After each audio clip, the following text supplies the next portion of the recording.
कथा अमृत के इस प्रथम दिवस में हम सभी प्रवेश कर रहे हैं। देखिए बड़ा ही अच्छा ये क्षण जगत गुरु श्री संतोषाचार्य जी सतुआ बाबा जी महाराज जी द्वारा आज अपने मस्तक पर ये शिव महापुराण की कथा को लेकर आ रहे हैं और सभी जजमान परिवार द्वारा पोथी का मंगल में आगमन हम सभी देख रहे हैं। अपने जीवन को कृतार्थ में कर रहे हैं, आनंद में कर रहे हैं। सुंदर प्रयागराज की इस पावन भूमि से ये सौभाग्य हमें प्राप्त हुआ है कि हम सभी प्रयागराज की इस पावन भूमि से शिव महापुराण की कथा श्रवण कर कर अपने जीवन को कृतार्थ में करेंगे, आनंद में करेंगे। हम व्यासपीठ की शरण में चलते हैं। पूज्य गुरुदेव के सानिध्य में हम सभी प्रथम दिवस की कथा श्रवण करेंगे। जय जय श्री राधे, हर हर महादेव, श्री शिवाय नमस्तुभ्यं।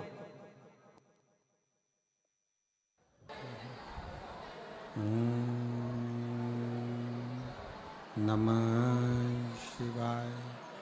ओम नमः शिवाय। ओम नमः शिवाय। ओम नमः शिवाय। ओम नमः शिवाय। ओम नमः शिवाय। ओम नमः शिवाय। ओम नमः शिवाय। ओम नमः शिवाय। ओम नमः शिवाय। ओम नमः शिवाय।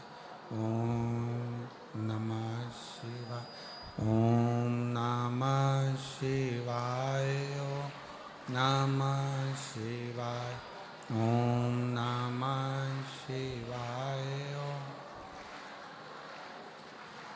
ओम नमः शिवाय।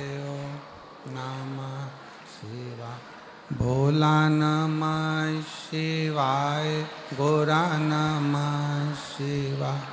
भोला नमः शिवाय। गोरा नमः शिवाय। ओम नमः शिवाय। नमः शिवाय।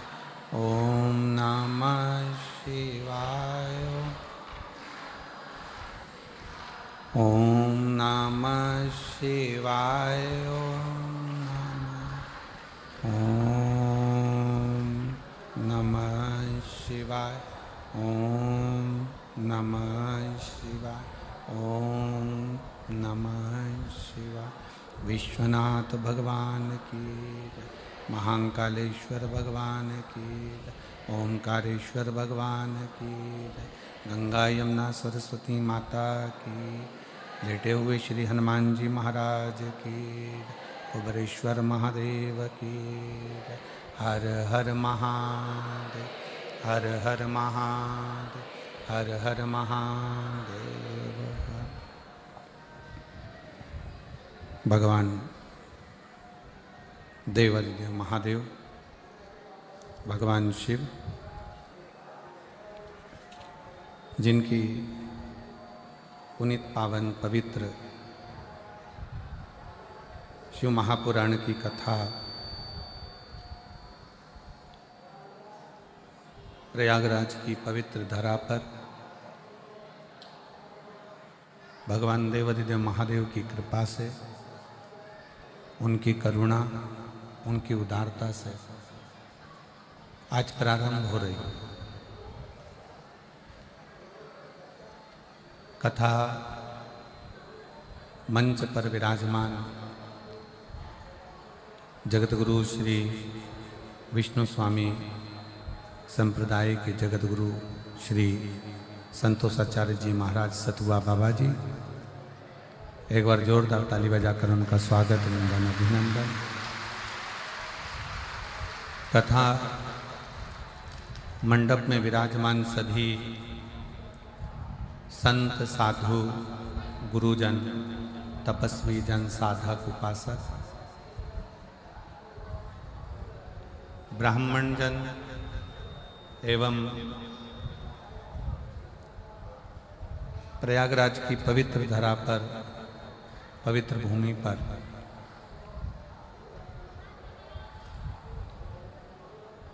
जितने भी शिव भक्त इस पावन कथा का लाभ ले रहे हैं उन सभी के पावन चरणों को नमन करता हूँ। माँ गंगा यमुना सरस्वती का ये त्रिवेणी संगम, जिस संगम की पवित्र धरा पर पवित्र शिव महापुराण कथा का मुख्य यजमान का पद ग्रहण किया श्री श्याम सुंदर जी गोयल, श्रीमती मधु जी गोयल नोएडा से, जहां बैठे हों खड़े हों, एक बार श्री श्याम सुंदर जी गोयल, श्रीमती मधु जी गोयल नोएडा से एक बार जोरदार ताली बजाकर स्वागत। कथा के मुख्य यजमान के ही पद पर श्रीमती मुदगल जी, श्री अमित जी मुदगल, श्री रजनी जी मुदगल बीटा अंबाला हरियाणा से, एवं चतुर्वेदी जी परिवार झांसी काशी से एक बार जोरदार ताली बजाकर स्वागत वंदन अभिनंदन।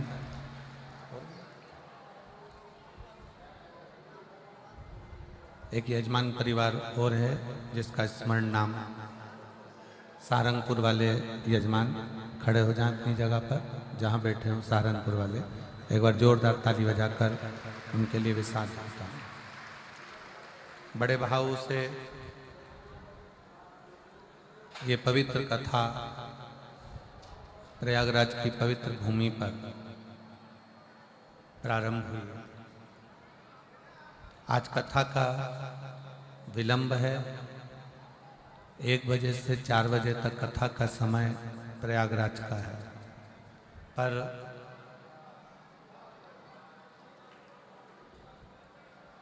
जैसे आने वाले यात्री जाम में रहते हैं तो वो भी थोड़ा विलंब में प्रयागराज पहुंचते हैं, तो ये कथा भी प्रयागराज से आपके पास विलंब में पहुंच रही है। पर मैं सतुआ बाबा जी को बहुत बहुत धन्यवाद दूंगा। उनकी टीम ने और सब ने मिलकर इस कथा को माँ त्रिवेणी के ही तट पर, शायद कुंभ मेले की पहली ऐसी कथा होगी जो त्रिवेणी के घाट पर सुनने का सौभाग्य मिला।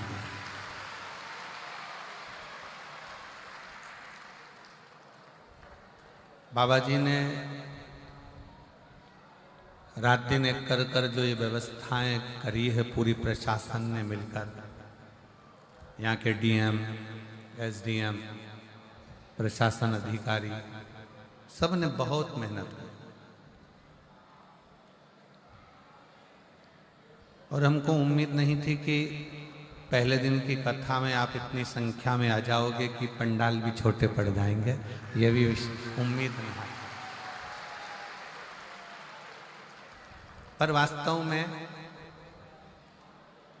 प्रयाग और ये हमारा विश्वास करता है बाबा जी कि इस प्रयाग की भूमि से आप अपने घर में कथा सुन रहे हो या मोबाइल पर कथा सुन रहे हो या टीवी पर कथा सुन रहे हो, तो ये विश्वास के साथ कहते हैं कि जितना पुण्य यहाँ बैठकर श्रोताओं को मिल रहा है उतना ही पुण्य आपके घर पर रहकर कथा सुनने वालों को भी मिले।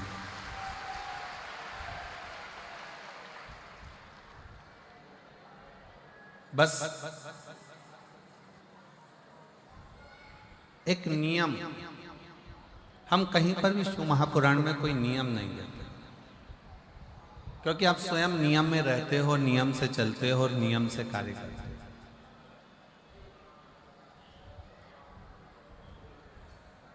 और क्या देता है मेरा कुबेर भंडारी, क्या देता है मेरा ओघड़दानी, क्या देता है मेरा कुबेरेश्वर महादेव, क्या देता है मेरा शिव ओघड़नाथ, ये वही जानता है।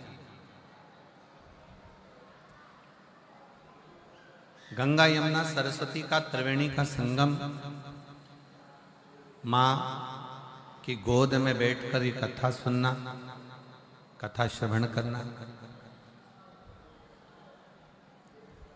और माता की गोद में बैठकर एक आनंद की अनुभूति करना। पर साथ में एक नियम इस शिव महापुराण की कथा से हमको लेना, वो भी बस केवल यहीं का है। नियम ये लेना है कि हम माँ गंगा जी का स्नान करें, माँ यमुना जी का स्नान करें, माँ सरस्वती का स्नान करें, या हम ये शिव महापुराण की गंगा का स्नान करें, पर स्थान को पवित्र बनाने का प्रयास करें। ये नियम हमारे अंदर हो कि हमारे जहां हम कथा सुन रहे हैं, या जिस प्रांगण में रह रहे हैं, या घाट पर स्नान करने जा रहे हैं, या कथा मंडप में पहुंचे हैं, तो वो स्थान पवित्र, उसको स्वच्छ बनाओ, उसको गंदा नहीं बनाना।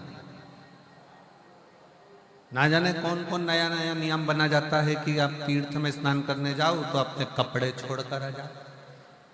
मुझे तो आज तक वो महाराज नहीं मिला जिसने बोला हो कि नहाने जाओ तो अपना तन का कपड़ा घाट पर छोड़कर आओ। आज तक ऐसा महाराज मिलना चाहिए था जो कह देता कि तन में डली हुई सोने की चेन घाट पर छोड़ के आओ तो बात चल जाता, पर कपड़ा छोड़ना कहाँ से।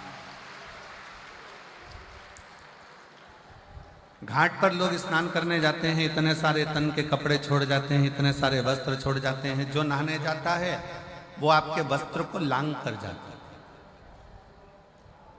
अब उस व्यक्ति को यह नहीं मालूम कि अपने तन का कपड़ा, अपने तन का वस्त्र क्यों। आप लोगों को मालूम होगा कि आप अपने घर में वस्त्र सुखाते हो तो उस वस्त्र को तार पर डालते हो, डोरी पर डालते हो, किसी क्यारी पर डाल देते हो, पर उसको जमीन पर नहीं डालते, क्योंकि हमारे कपड़े अगर कोई लांग कर जाएगा तो बीमारियां हमको घेरती जाएगी। किसको बीमारियां घेरेगी? जो लांगा है उसको नहीं, जिसका वस्त्र है उसको। अब वो अंदाजा तो लोगों को रहता नहीं है। बस बड़ी पवित्र स्नान करने के लिए माँ छिपरा की गोद में गए, माँ नर्मदा जी की गोद में गए, माँ गंगा जी की गोद में गए, माँ यमुना जी की गोद में गए। किसी ने कहा था कि कपड़ा नहीं छोड़ना है, अपना दिल, अपना कलेजा, अपना हृदय। जब किसी पवित्र स्नान के लिए जाओ, पवित्र नदी के तट पर जाओ, माँ गंगा, यमुना, कावेरी, सरयू, छिपरा, नर्मदा आदि के तट पर जाओ, तो अपना दिल छोड़ो, अपना हृदय छोड़ो, अपनी विसंगतियां, जैसे कुछ गलत बोलते हो, गलत विचार रखते हो, अपशब्द कहते हो, ताना देते हो, गालियां देते हो, आड़ा टेढ़ा बोलते हो, वो छोड़ो। पर लोग वो तो नहीं छोड़ पाए। मालूम पड़ा कि उन्होंने अपने कपड़े छोड़ दिए। और जो कपड़ा तुम छोड़ने के लिए आते हो ना, वो ईमानदारी की बात है, अपने घर से लेके ही ऐसा चलते हो कि इसको मुझे छोड़ना है, जो किसी काम का नहीं है, जो किसी काम का ही नहीं है। शिव कथा कहती है, भगवान शंकर की पवित्र कथा इस प्रयागराज की भूमि से प्रारंभ हो रही है और आज कथा का प्रथम दिवस है। कथा थोड़ी लेट हुई है, जिसमें हमारे संगीत वाले तो अभी तक यहाँ नहीं पहुँच पाए हैं। और एक और बहुत अच्छा लगा, संगीत वालों की जगह तुमने साथ दे दिया, आप लोगों ने साथ।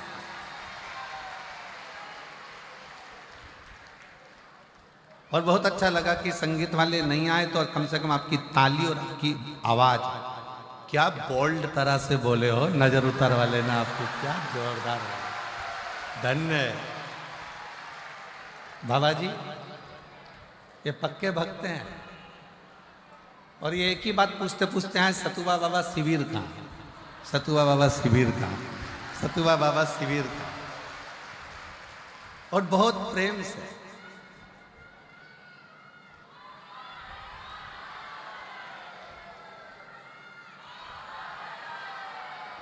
बहुत बोल्ड। हर हर महा, सारी समस्या का हल।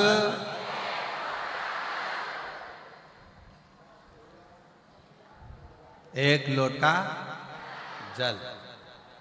शिव कथा कर रहे हैं, बहुत दिल से सुनना।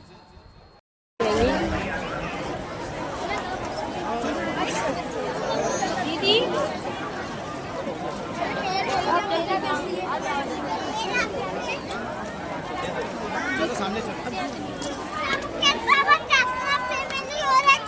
हाँ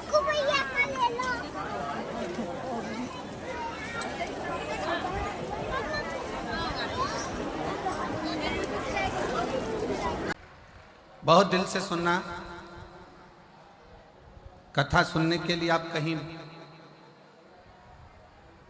किसी अन्य जगह पर नहीं गए हो कथा सुनने के लिए। जैसे काशी की कथा सुनी थी तो मेरे बाबा विश्वनाथ भोलेनाथ की गोद में बैठकर अपने बाप के घर में सुनी थी, और अब की बार जो कथा सुन रहे हो वो अपनी माँ की गोद में बैठकर सुन रहे हो।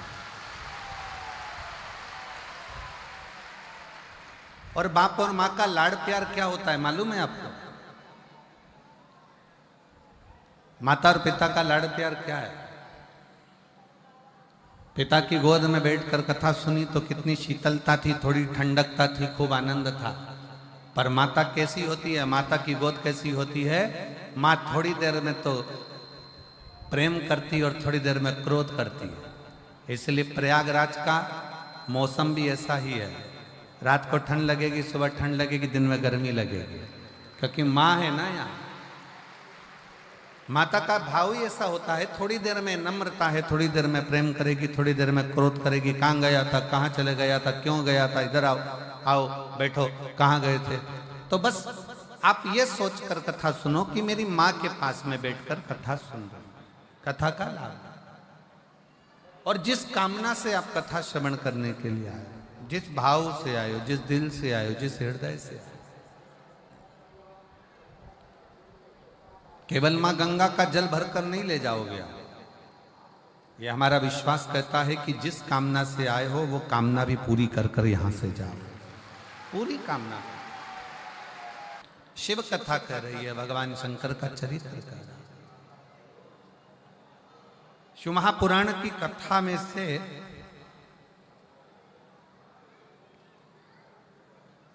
इन 12 खंडों में से, संहिताओं में से एक शब्द भी अगर हम हमारे जीवन में उतार लेते हैं तो शिव को मिलने में देरी। अच्छा, कई लोग कहते हैं कि गुरुजी शिव क्या अपने असली स्वरूप में मिल सकता है? शंकर भगवान का क्या अपना असली स्वरूप में शिव हमारे सामने, हमारे सम्मुख में आ सकते हैं? मेरा देवाधिदेव महादेव आपके सामने असली स्वरूप में भी आ सकता है, मना नहीं। पर आज का जो युग है ना, ये बड़ा विचित्र युग है।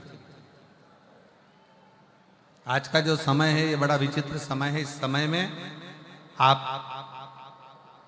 शंकर भगवान को पहचान नहीं पाओगे। अगर असली स्वरूप में भी आ गए तो आप जान नहीं सकते।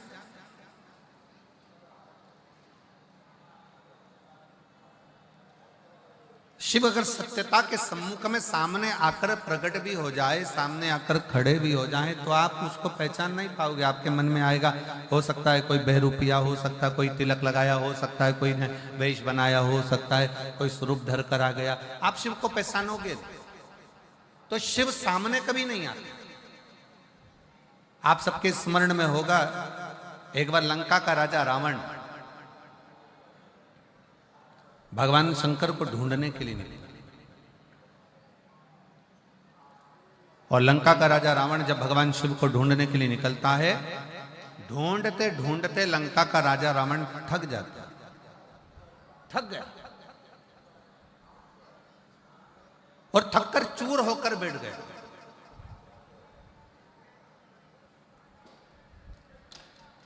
एकदम थका हुआ है, बैठा हुआ है, पड़ा हुआ, और उसने एक संकल्प लिया कि मैं शंकर को ढूंढ कर रहूंगा। मंदोदरी रावण के सम्मुख में आई और रावण के साथ में मिलकर मंदोदरी ने रावण से कहा, स्वामी आपसे शंकर भगवान रोज मिलते हैं, आप शिव जी की अर्चना रोज करते हो, आप शंकर का गुणगान रोज करते हो, आप शिव की पूजन रोज करते हो, तो फिर आप शंकर जी को ढूंढने क्यों निकले? मुझे शिव को ढूंढना, मुझे शंकर को ढूंढना। और शंकर भगवान को ढूंढने के लिए लंकाधिपति रावण लगा रहा, पर शिव उसको मिले नहीं। थक गया, चूर होकर गिर गया, पड़ गया, नीचे बैठ गया।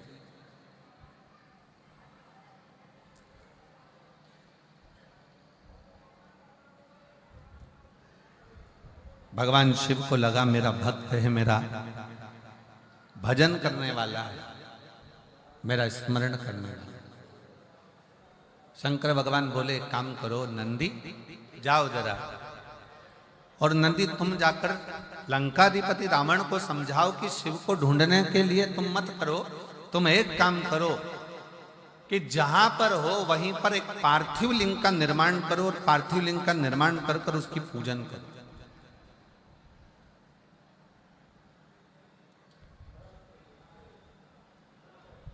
मुझे ना ढूंढा जाए, पार्थिव लिंग का निर्माण करे, पार्थिव लिंग का पूजन करे, और पार्थिव लिंग का पूजन कर कर वो मुझे वहीं पर प्रकट कर सकता।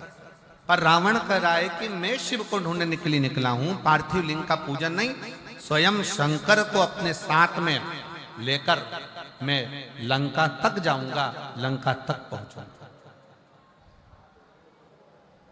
मैं लंका तक जाऊंगा, लंका तक पहुंचूंगा। मैं पार्थिव लिंग का पूजन करने के लिए रोज करता हूं, मना नहीं, पर मैं पार्थिव पूजन आज शिव को ढूंढने के लिए नहीं करता।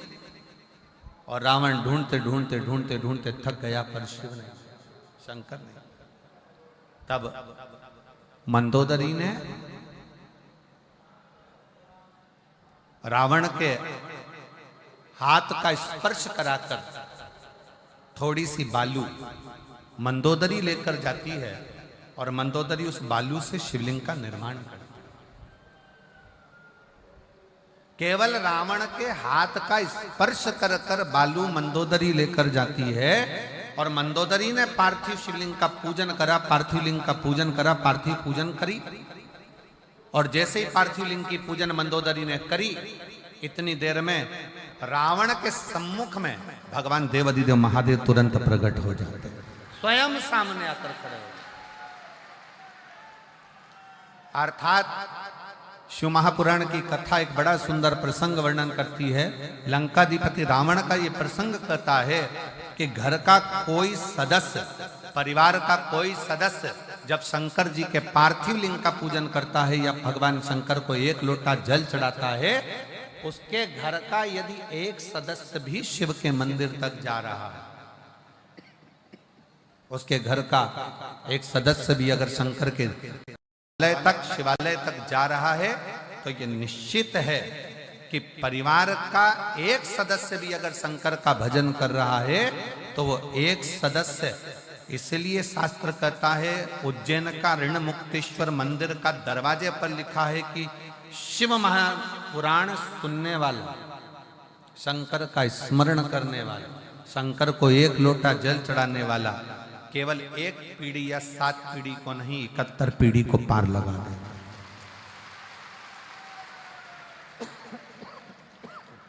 71 पीढ़ी को पार लगा। तो आप ये अंदाजे पे ना रहे, परिवार का यदि एक सदस्य भी, परिवार का एक व्यक्ति भी, परिवार का एक सदस्य भी अगर भगवान शंकर के मंदिर जा रहा है, शिवालय तक जा रहा है, देवालय तक जा रहा है। अब आप लोग कथा में आए हो, कहां पर आए हो? जम के बोलो जरा, कहां पर आए हो? जम के प्रयागराज।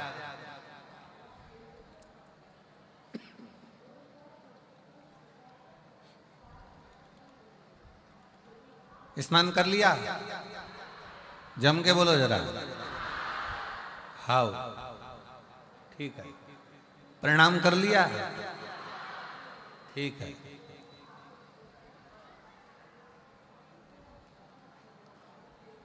कब जाओगे?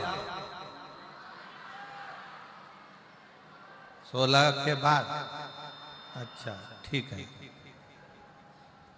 अब तुम ईमानदारी से बोलो, कथा सुन रहे हो, प्रणाम कर रहे हो, स्नान कर रहे हो, बैग लेकर आए हो, तुम कितना भी प्रयास कर लेना, प्रयाग की थोड़ी ना थोड़ी रज, थोड़ी ना थोड़ी धूल, थोड़ी ना थोड़ी रज, थोड़ी ना थोड़ी जल तुम्हारे उस कपड़े में लगकर, तुम्हारे बैग में लगकर, तुम्हारे शरीर में लगकर तुम्हारे घर तक जरूर जाएगा।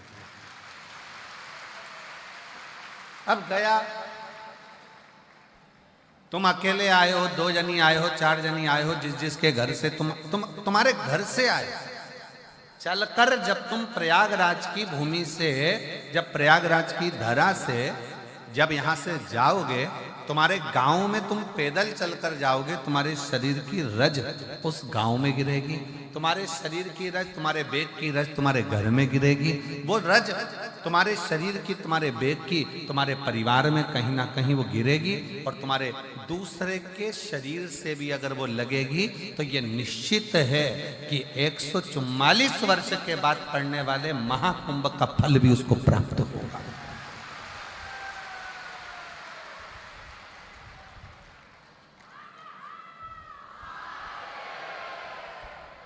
ये महाकुंभ का फल उसको प्राप्त होगा, ऐसा नहीं है कि उसको प्राप्त नहीं होगा।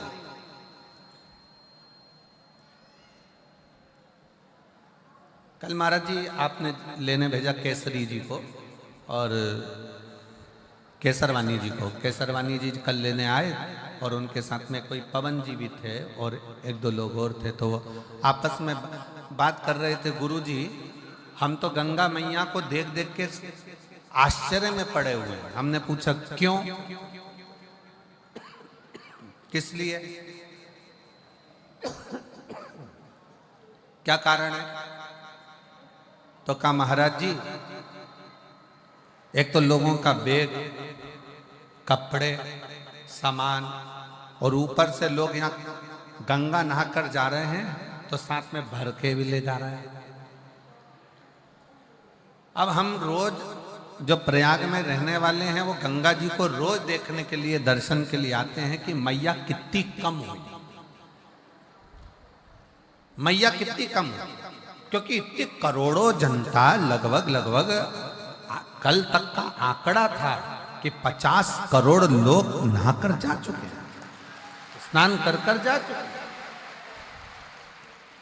जब 50 करोड़ शिव भक्त, भगवान के भक्त स्नान कर सनातनी माँ गंगा का स्नान कर गया होगा, तो 50 करोड़ में से कम 30 करोड़ तो भर के ले गया होगा। और 30 करोड़ अगर गंगा का जल भरकर लेकर गया होगा तो वो 30 करोड़ में से प्रत्येक घर के 4 सदस्य और जोड़ लो,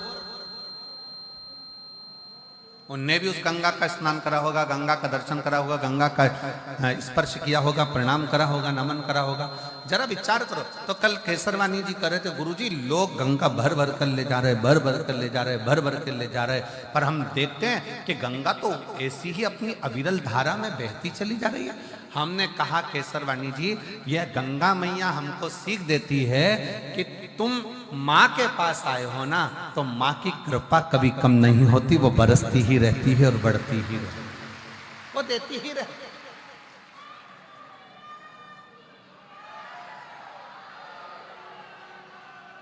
वो देती ही रहती है, उसके देने में कोई कमी नहीं आती। संसार के लोगों के देने में कमी आ सकती है, पर गंगा मैया के देने में, भगवान के देने में बस एक बात माँ कहती है कि मेरी गोद में तुम अगर बैठे हो, मेरी गोद में अगर हो, तो मेरी गोद को तुम लांछित ना करना।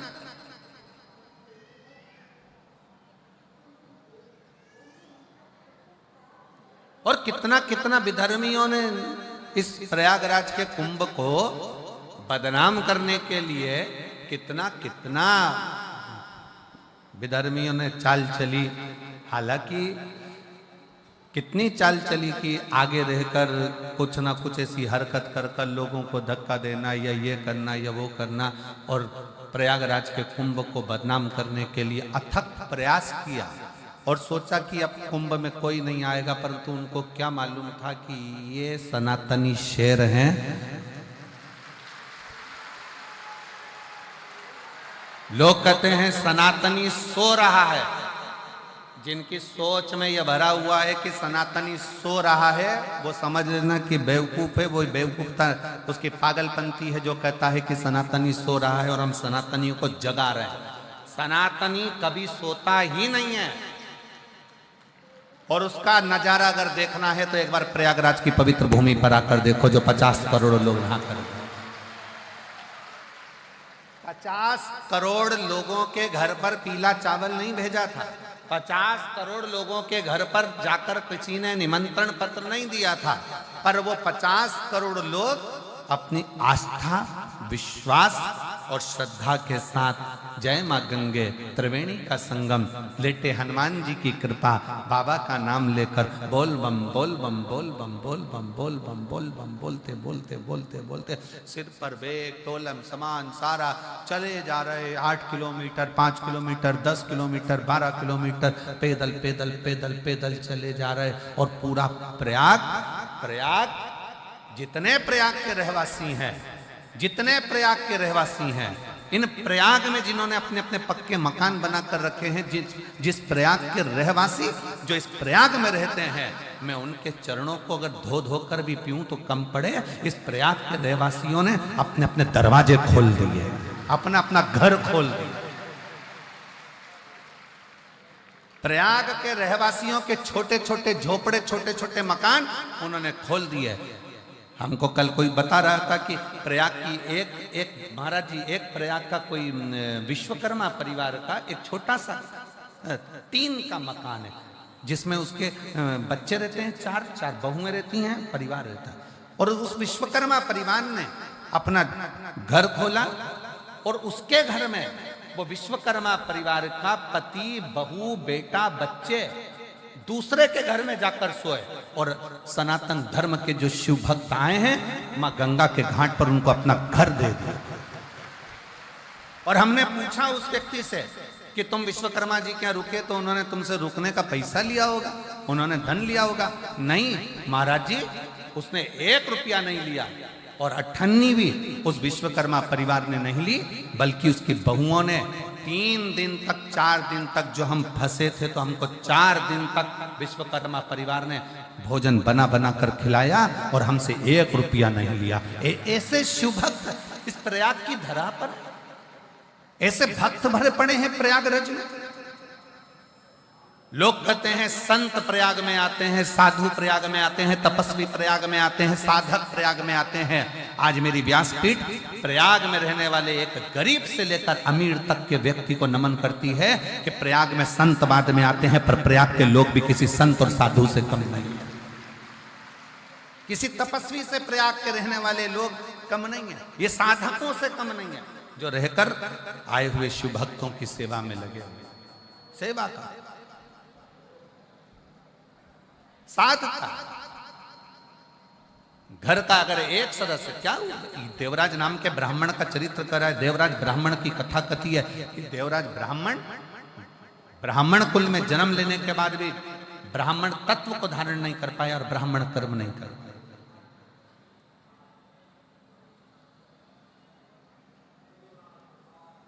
ब्राह्मण कर्म नहीं कर पाया। एक पर स्त्री के कहने पर उस स्त्री को एक राज घराने की रानी का हार पसंद आ गया और उस हार को लेने के लिए वो देवराज ब्राह्मण चोरी करने गया और उसके पीछे राजा के दूत लग गए। भागता भागता, छिपता छिपाता, शरीर में ताप पड़ने के कारण, शरीर में कष्ट होने के कारण शंकर जी के मंदिर में चले गए, शिवालय। क्यों गया, किस लिए गए?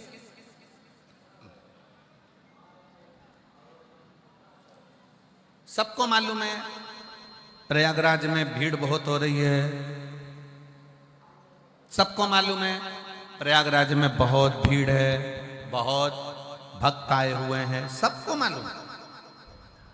इसके बाद भी अगर प्रयागराज की धरा पर, प्रयागराज की भूमि पर आप खिंचकर चले आ रहे हो तो समझ लेना कि प्रयागराज की भूमि वो चुंबक है जिसमें उसका तत्व खींचकर चले आ रहा है। शिव उसको खींच रहा है, शिव उसको खींच रहा है।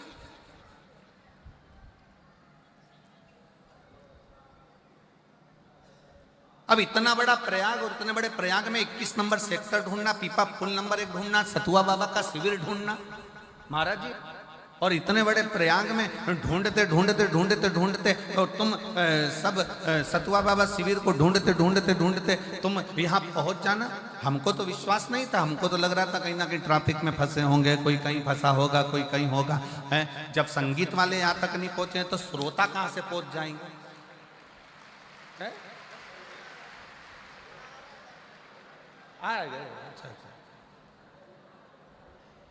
बाबा जी कह रहे संगीत वाले भी 10 मिनट में पहुंच जाएंगे। अब श्रोता जरा विचार करो, जब संगीत वालों को आने में टाइम हो गया तो श्रोता कैसे पहुंच सकते हैं? पर समझ में आया ये ओरिजिनल है, ये ओरिजिनल है।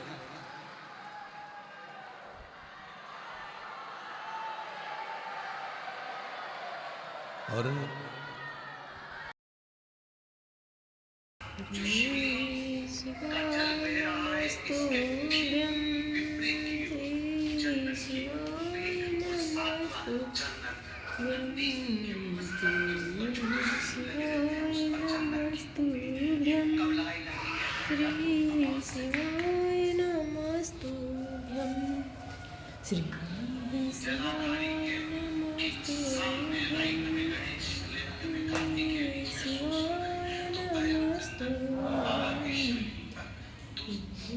शिवाय नमस्तु अमावस्या के दिन श्री शिवाय नमस्तुभ्यं श्री शिवाय नमस्तुभ्यं श्री शिवाय नमस्तुभ्यं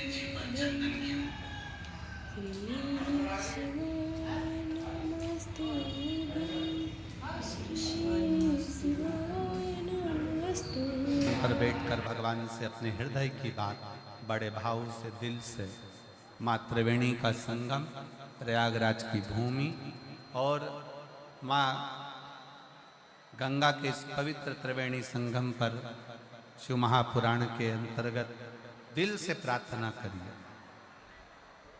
ऐसा कुंभ, महाकुंभ का ये पवित्र अवसर है, अपने दिल से बाबा को प्रार्थना करेंगे।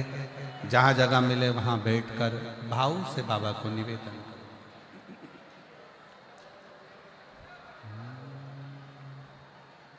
श्री शिवा नमस्तुभ्यं, श्री शिवा नमस्तुभ्यं, श्री शिवा नमस्तुभ्यं, श्री शिवा नमस्तुभ्यं, श्री शिवा नमस्तुभ्यं। भोला सब दुख काटो म्हारा, ओ भोला सब दुख काटो। शिव शंकर जपूं तेरी माला, भोले बाबा जपूं तेरी माला। भोला सब दुख काटो, ओ भोला सब दुख काटो। वेश है मंगल मंगलकारी, वेश है मंगल मंगलकारी। शमशान वासी हमारा, शमशान वासी हमारा, ओ भोला सब दुख काटो, ओ भोला सब दुख काटो।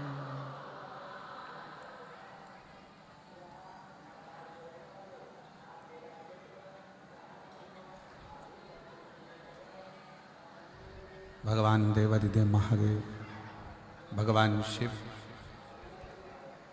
त्रिकालदर्शी शंकर भगवान की कथा कर। देवराज ब्राह्मण होकर ब्राह्मण कर्म से वंचित रहा। एक स्त्री के कहने पर, एक नारी के कहने पर, और वो स्त्री भी उसके घर की नहीं, पर नारी के कहने,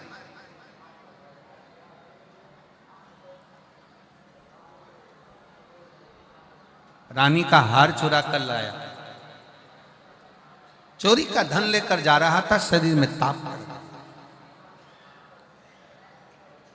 और शरीर में जब ताप पड़ा तो सोचा कि ठंड लग रही है, शरीर में ताप पड़ रहा है, ठंड लग रही, कहां जाऊं कहां जाऊं। गया शिवालय में शंकर भगवान के मंदिर में। कैसे पहुंच जाता? शिव महापुराण की कथा एक बात कहती है कि शंकर भगवान की कथा में शिवालय तक, शिव मंदिर तक व्यक्ति अगर साधारण है, शिव मंदिर तक पहुंचना बड़ा मुश्किल है। शिव महापुराण की कथा कहती है जब बच्चा गर्भ में आता है, माता के गर्भ में जब संतान आती है, और माता के गर्भ में जब संतान रहती है, उस 9 महीने में स्त्री नारी अगर कहीं शंकर के मंदिर के सामने से निकल जाए, या शिवालय का जल स्त्री को मिला हो, या शंकर भगवान का कोई प्रसाद, या शंकर भगवान का कोई नाम जाप, या शंकर भगवान का कोई मंत्र जाप उस स्त्री के कानों में पहुंच जाए, तो जो गर्भ में बच्चा होता है वो बच्चा शंकर की कथा तक या शिवालय तक उसको बिना बोले ही वो अपने आप चला ही जाता है, पहुंच ही जाता है। उस गर्भ में रहने वाले बच्चे को भगवान शंकर के मंदिर के सामने से भी कोई गर्भवती स्त्री निकल कर चली जाती है तो उसका भी फल उसको प्राप्त हो जाता, उसका भी फल उसको प्राप्त हो जाता। और वो फल साधारण नहीं होता। आप सब जितने कथा में बैठे हो, शिव महापुराण की कथा को श्रवण करने के लिए बैठे, आप कोई साधारण हो क्या? अच्छा एक बात कही है, चुंबक को कागज पर चिपकाएंगे, चिपकेगी? जम के बोलो जरा। प्लास्टिक की कुर्सी पे, लकड़ी पर, चुंबक एल्युमिनियम, पीतल, अन्य पर नहीं चिपकती। चुंबक हमेशा लोहे पर ही चिपके। जो चिपकने वाला है उसी पर चुंबक चिपकती है। उसी तरह शिव महापुराण की कथा यह प्रयागराज की पवित्र धरा पर, त्रिवेणी के संगम पर हो रही है। इस कथा में वही आकर चिपकेगा, वही जाकर बैठेगा जो शंकर भगवान का अपना खुद का है, जो शिव से दूर हो गया तो शिव ने अपने करीब में लिया। जिसको भगवान शंकर अपने करीब में लेकर आ रहे हैं, भगवान शिव जिसको नजदीक में लेकर, ये कोई साधन? आप आए हो ना कथा में, शिव महापुराण की कथा श्रवण करने के लिए आए हो, साधारण नहीं। यहां 1 महीने का कल्पवास करने के लिए कल्पवासी आते हैं। आपको मालूम है कि नहीं मालूम? जम के तो बोलो। 1 महीने का कल्पवास करने के लिए कल्पवासी आते हैं, और 1 महीना पूरा कल्पवास माघ महीने का करते हैं और चले जाते हैं। ये केवल महाकुंभ से नहीं, प्रति वर्ष आते हैं। हर वर्ष, प्रति वर्ष कल्पवास करने के लिए कल्पवासी आते हैं, 1 महीना रुकते हैं, फिर जाते हैं। पर अब की बार मेरे बाबा ने इतनी कृपा करी कि कल्पवास के तो मेरे बाबा ने ऐसी करुणा कर दी कि 7 दिन शिव महापुराण की कथा देकर आपको भी कल्पवासी बनाया। 10 तारीख से 16 तारीख तक बाबा ने ऐसी कृपा कर दी कि मां गंगा की गोद में रहना, शिव महापुराण की कथा सुनना, मान भिक्षा का पान करना, मांग भिक्षा का पान करना, गंगा का स्नान करना, त्रिवेणी का स्नान करना, मां गंगा यमुना सरस्वती का आनंद लेना, दर्शन करना और शिव महापुराण की कथा सुनना। 7 दिन हम पूरा 1 महीना कल्पवास नहीं कर सकते, तो प्रयागराज वालों के तो भाग्य खुल गए, कम से कम 7 दिन रहकर ये कल्पवास का सुख प्राप्त। शिव नाम, भगवान शंकर की शरणागति, भगवान शंकर का भजन, भगवान शंकर की स्तुति, भगवत नाम और प्रभु का नाम लेना ही मूल है। कल्पवास का मतलब ही क्या है? परमात्मा का भजन करना, नाम लेना, स्मरण करना, उनके नामों का उच्चारण, प्रभु नाम में डूबे,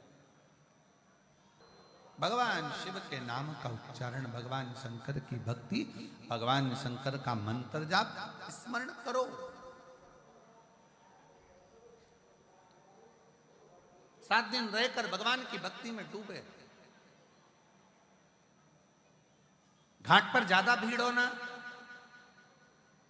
ज्यादा भीड़ हो, बिल्कुल जब सब भीड़ चली जाए, गंगा यमुना मैया अकेली रहे, तब शांति से चले जाओ, स्नान कर कर आ जाओ।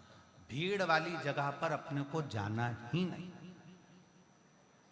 नहा रही हो ना, शिव पुराण की कथा चल रही है, सुन रहे हो ना, पास में गंगा है तो वहां स्नान कर लो, यमुना जी वहां स्नान कर लो, सरस्वती जी वहां स्नान कर लो। कोई जरूरी है कि त्रिवेणी के घाट में जाकर नहाओगे तो ही पूरा पुण्य मिलेगा? पूरा प्रयाग त्रिवेणी है, पूरा प्रयाग त्रिवेणी है, जहां स्नान करते बन जाए वहां करो, पूरा प्रयाग।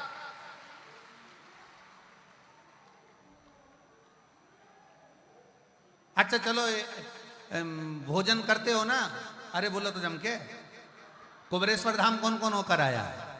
चलो रख लो हाथ नीचे। इतनी बड़ी थाली कुबेरेश्वर धाम में, अब हमें यहाँ का तो नहीं मालूम, कुबेरेश्वर धाम में इतनी बड़ी थाली, 1 खन, 2 खन, 3 खन, यहाँ चोकर वाला खन और यहाँ खन। अब कोई जरूरी है कि व्यक्ति चावल इधर ही देगा? उसका मन पड़ गया, चमचा चल गया, चावल यहाँ भी दे सकता है। हो सकता है दाल यहाँ की जगह यहाँ दे दे, हो सकता है रोटी यहाँ की जगह यहाँ दे दे, खीर यहाँ दे दे, कोई उसका मन देने वाले का कोई जरूरी है? और तुम कह भी रही हो कि हमको यहीं जाना है, यहीं जाना है, यहीं जाना है, तो परसने वाले ने कह दिया गुलाब जामुन खा ले, रबड़ी खा ले, कुछ भी खा ले, जाएगा तो पेट में ही। उसी तरह तुम प्रयागराज की भूमि पर आए हो तो ये निर्णय लेकर मत आओ कि नहीं मैं तो संगम में ही नहाऊंगी, मैं तो संगम में ही नहाऊंगी। अरे गंगा यमुना सरस्वती तीनों बह रही है और पूरा प्रयाग त्रिवेणी का घाट है, कहीं पर भी स्नान, कहीं पर जिद से नहीं।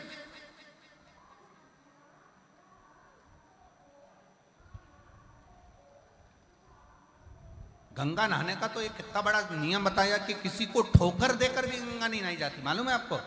ठोकर से मतलब सिर पे पल्लू ले लिया, चली गंगा 2-4 को धम्म से डोलती डोलती और फिर जाई गंगा मैया, गंगा मैया, गंगा मैया, और गंगा मैया में 1 का सिक्का छोड़ दिया, नारियल छोड़ दिया, और गंगा मैया में जो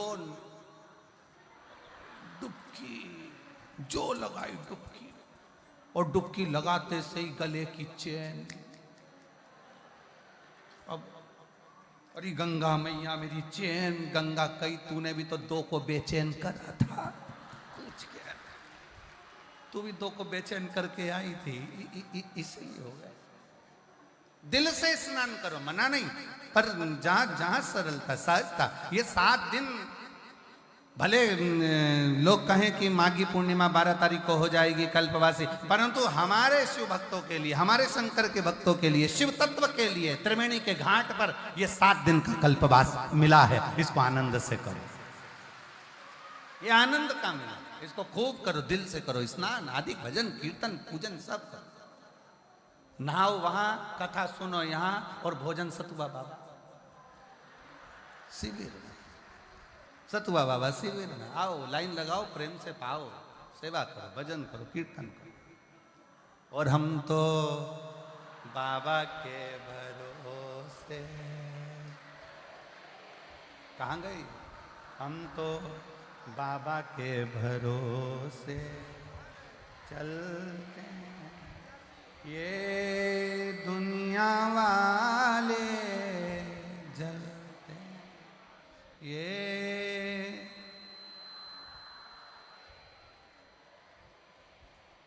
हम तो बाबा के भरोसे,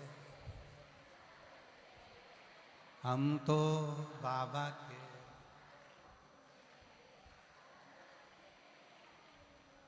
ये शिव के आश्रित होकर चलिए, शिव के आश्रित, देवादिदेव महादेव के आश्रित होकर चलिए।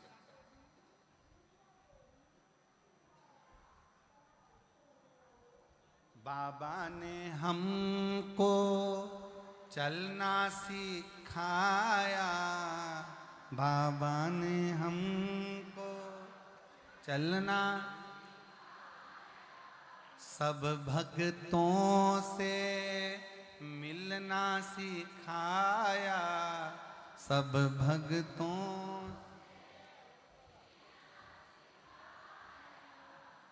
हम तो सीना तान के, हम तो सीना तान के चल, डमरू वाले के भरोसे चलते, डमरू वाले के भरोसे चल, हम तो बाबा के भरोसे चल। भगवान शिव की कथा करी, शंकर भगवान का गुणगान कराए, देवराज नाम का ब्राह्मण समझ नहीं पाया कि मैं शिवालय कैसे पहुंच गया, शिव के मंदिर कैसे पहुंच गया, शंकर की चौखट तक कैसे पहुंच गया। अब कौन समझाए कि देवराज नाम के ब्राह्मण की जो मां थी, वो मां शंकर के मंदिर में जाकर एक लोटा जल समर्पित कर दी। शिव मंदिर में जाकर एक लोटा जल समर्पित करती थी। और शास्त्र कहता है कि शंकर के मंदिर में अगर एक लोटा जल कोई एक परिवार का व्यक्ति भी समर्पित कर रहा है तो समझ लेना कि वो अपनी 71 पीढ़ी को पार लगा रहा है। वो अकेला नहीं, 71 पीढ़ी को पार लगा।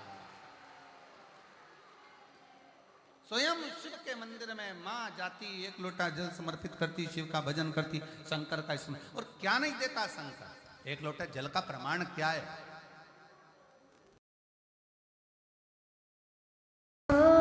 नमस्तुभ्यं श्री शिवाय नमस्तुभ्यं श्री शिवाय नमस्तुभ्यं श्री शिवाय नमस्तुभ्यं श्री शिवाय नमस्तुभ्यं श्री शिवाय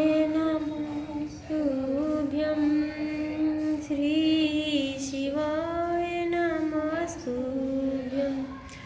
हर हर महादेव, हर हर महादेव, हर हर त्रिकालदर्शी विनाशी कैलाशी मेरे बाबा।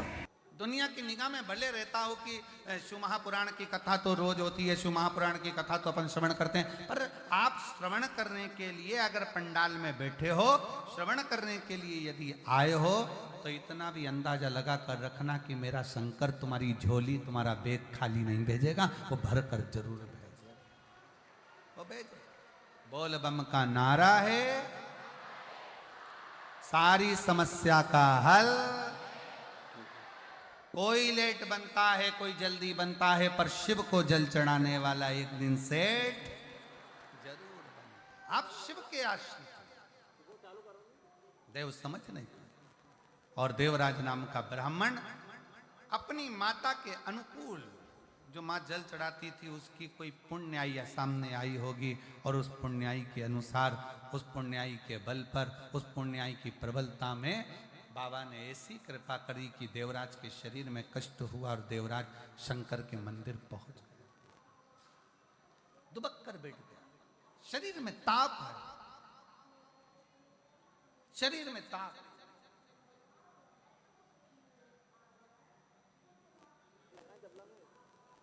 और शरीर में जब ताप आया, शरीर में कष्ट आया।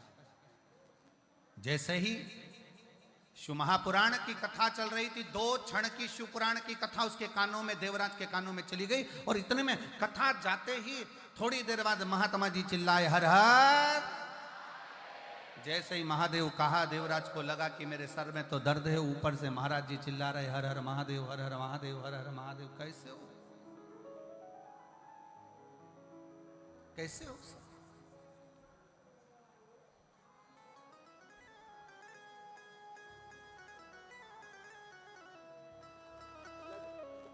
एक बात आप लोगों से कहना चाहेंगे, बहुत सावधानी से सुनिए। कई लोग प्रयाग के मेले में आते हैं, कहते हैं वो खो गया, वो खो गया, वो खो गया। अगर शिव पर आश्रित होकर आए हो ना, शंकर पर भरोसा कर कर आए हो, तो ये निश्चित है जो खोया भी होगा ना, वो वापिस मिल ही जाएगा। व्यक्ति हो, धन हो, वैभव हो, संपदा हो, सत्ता हो, या हमारा अपना हो, अगर खोया भी है तो वो मिलता है, मिलता। आप उसके आश्रित होकर चलो,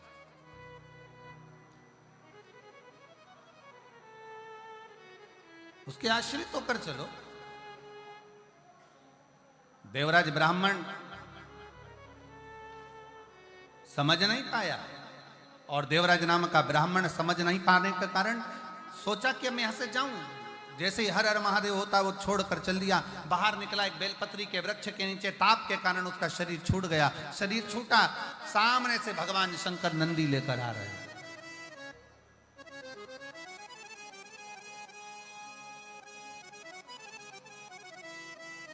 भगवान शिव नंदी को लेकर आ रहे,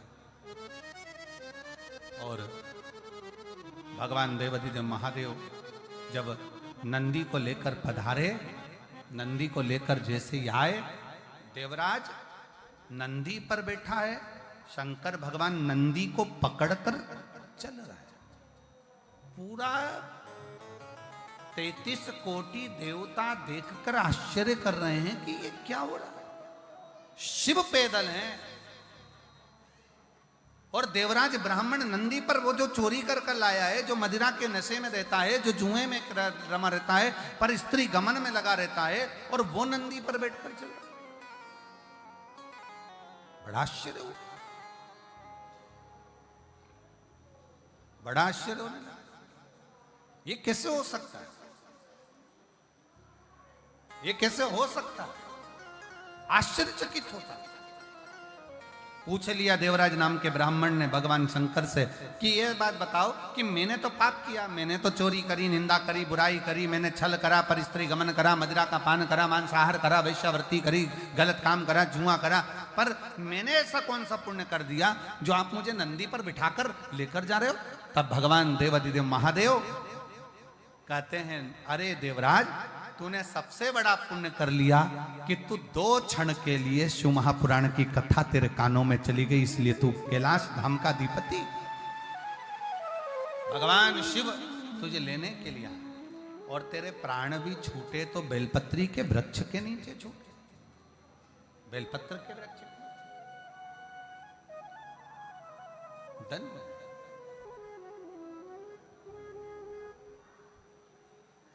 स्थान पर बैठकर भगवान से अपने हृदय की बात बड़े भाव के साथ दिल से प्रार्थना करेंगे, हृदय से कहेंगे। त्रिवेणी का संगम माँ गंगा यमुना सरस्वती की गोद, श्री हनुमंत लाल जी के पवित्र चरणारविंद का आनंद, और शिव महापुराण की कथा में जहां जगह मिले वहां बैठकर दिल से प्रार्थना कर कर बड़े भाव से जाइए, हृदय से कहिए, श्री नमस्तु श्री शिवाय नमस्तु श्री शिवाय नमस्तु।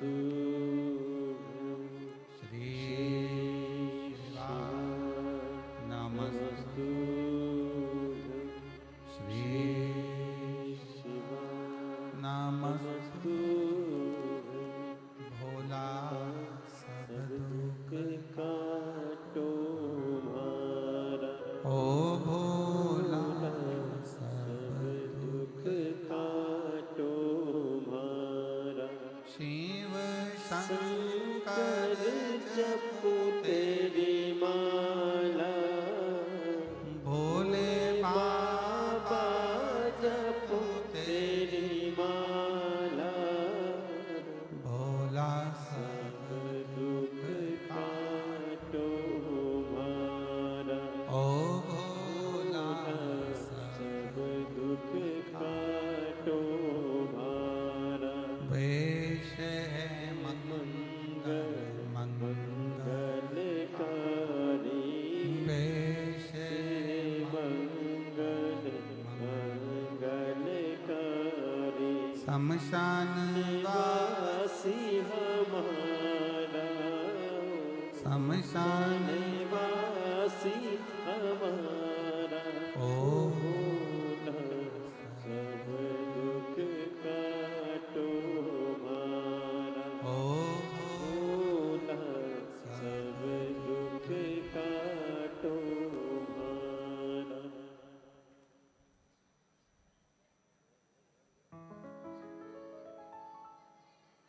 भगवान देवादिदेव महादेव, भगवान शिव ओगड़दानी त्रिकालदर्शी कैलाशी की कथा करती है। देवराज को परम धाम मिलता है। बिंदुक नामक का ब्राह्मण पानी में डूबकर मर जाता है तो चंचुला देवी काशी का निवास कर कर शिव तत्व को जानती और भगवान शंकर के उस पवित्र काशी में प्राण छूटकर चंचुला देवी माँ जगत जननी पार्वती जी की सखी बन जाती हैं। तुमरुका जी के मुखाग्रविंद से शिव महापुराण की कथा प्रारंभ होती है और बिंदुक उस कथा को श्रवण करे, तुमरुका जी उस कथा को कहें। ईश्वर जी और गोरा जी के रूप में भगवान शिव पार्वती इस कथा के मुख्य यजमान का पद ग्रहण करते। सभी को ये कथा श्रवण करने का सौभाग्य मिला है। आज कथा का प्रथम दिवस है। बड़े प्रेम से आप लोगों ने कथा का रसतत्व ग्रहण किया। आज कथा थोड़ी लेट चालू हुई थी व्यवस्थाओं के चलते, पर कल कथा का समय वही 1 बजे से 4 बजे तक रहेगा। बहुत दिल से सुनो और प्रयाग के सभी श्रोता भाई बहनों से निवेदन है कि समय निकालकर इस पवित्र कथा का आनंद लेकर अपने जीवन को सार्थक बनाओ। प्रयागराज की धरा पर आज तक 7 दिवसीय शिव महापुराण की कथा सुनने को नहीं मिली है, पर ये योग लगा है तो दिल से श्रवण करें और अपने जीवन को सार्थक बनाएं। हर हर महादेव। भोले नमः शिवाय, नमः शिवाय, ओम नमः शिवाय। हरे हरे भोले नमः शिवाय, नमः शिवाय, ओम नमः शिवाय। हरे हरे भोले शिवाय, नमः शिवाय, ओम नमः शिवाय। हरे हरे भोले नमः शिवाय। श्री शिवाय नमस्तुभ्यं, श्री शिवाय